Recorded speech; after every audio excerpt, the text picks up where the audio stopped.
enw fi di Llio Angharad a croeso i rifyn arall o ffasiwn mewn munud. Mae gen i broblem, a broblem ydy, dwi wedi dechrau galw hein yn ffasiwn mewn munud di'r fideos ddim yn para munud, a dydy'n heddiw definitely ddim yn mynd i para munud. Ond dwi wedi creu rhyw fath o thema, a dwi'n eisiau torri'r thema yna. Na ni eisiau gael fo'n irony. Reit, dwi'n cool, na ni, go. Mae'n cyntaf o Fehefin, felly gen i look yn ôl ar y mis dwytha a gweld be dwi wedi bod yn brynu. Ac yn gyntaf, mae gen i Aussie Miracle Dry Shampoo for coloured hair. Dwi'n fel arfer yn iwsio dry shampoo achos diolch yn byd i gwallt fi, mae gwallt yn edrych yn waith a diolch yn hassle. Ond yn Asda, o'na 3 for £10 ac o'n i angen shampoo a conditioner, so might as well. A dwi'n actually really surprised achos mae'n kind of weithio.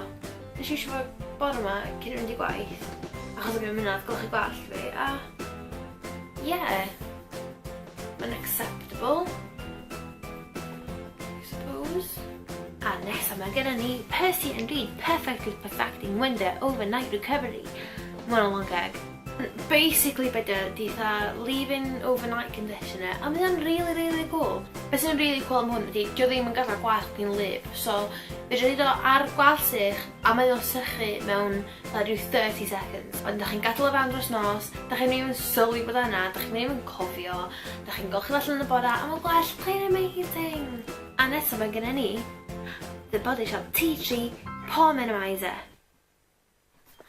Dwi yn major huge fan o'r tea tree range yn Body Shop achos mae o'n new windows i croen fi.